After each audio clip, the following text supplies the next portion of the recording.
Hi everyone, for today's book review we're going to be checking out this, Last Year of the Luftwaffe, May 1944 to May 1955 by Alfred Price. This is a republication of the original edition, which was first released in 1991, and in terms of layout it has not been changed. It retains the same softcover setup.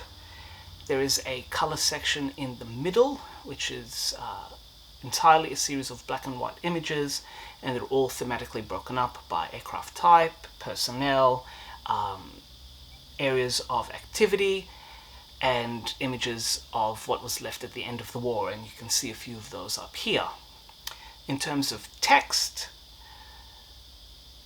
there is a couple of tables, there's a few extracts from war diaries to give a personal perspective on what is otherwise an analytical look at the final 12 months of the Second World War. The text itself is fascinating. I found this book a riveting read.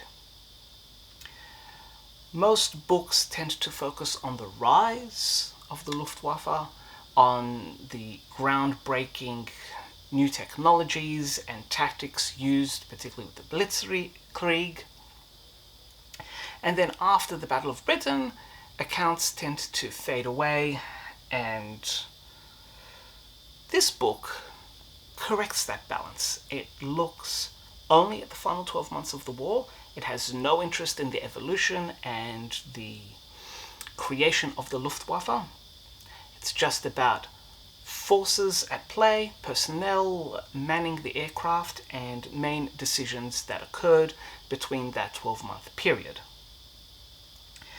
It's fascinating to learn that even as late as September 1944, the Luftwaffe was still supplied with the most number of aircraft that it would ever be supplied, 3,821. However, the text does note that the bulk of those aircraft were the Me-109s.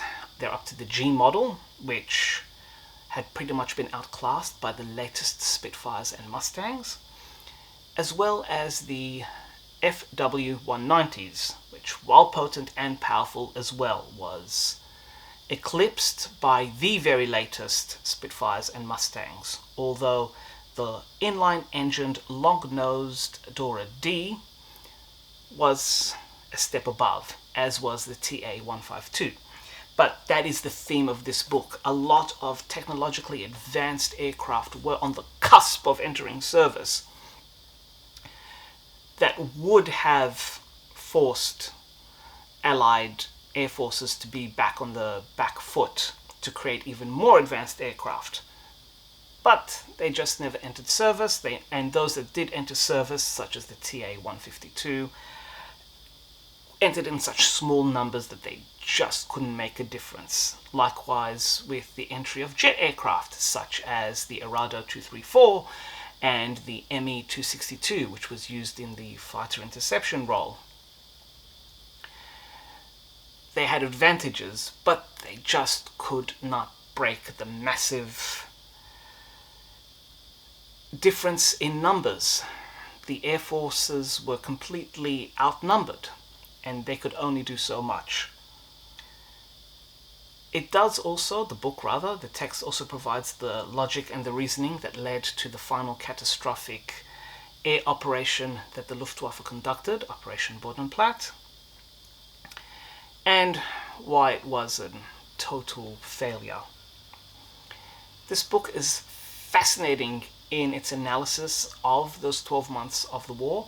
It is revealing, showing just how strong the war economy was until the constant 24-hour bombardments started to make those effects felt, which happened relatively later on than one would expect. And what you get out of this book is that the problem with the Luftwaffe at the end of the war wasn't as much an issue of weapons, aircraft, as it was personnel.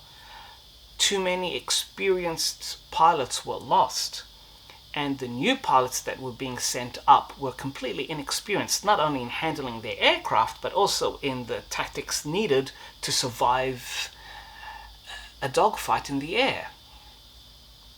And for those and many other reasons discussed with clarity in this book, you understand why the German Air Force just could not compete and was one of the many factors that would lead to the defeat of Germany in May 1945. This book is highly recommended for anyone who is fascinated in the Luftwaffe, for anyone fascinated in aircraft of the Second World War, but also those who are interested in the big scale, in understanding strategically how air forces, fighter bombers, fighters, bomber forces, new technologies, how all of those combine together, and the decisions that go into directing how each should be used, and understanding the advantages and disadvantages of each. So it's a fascinating, enlightening book, which for me is a 5 out of 5 captain's hats, because thankfully it sheds a light that doesn't tend to be investigated on. And it's also just fascinating to appreciate the scale of the war and just how much fighting and industry kept going until the very end of the war. So, if you enjoy aircraft, if you enjoy World War II combat, and if you are fascinated by the Luftwaffe, then please, by all means, check out The Last Year of the Luftwaffe by Alfred Price. Very highly recommended.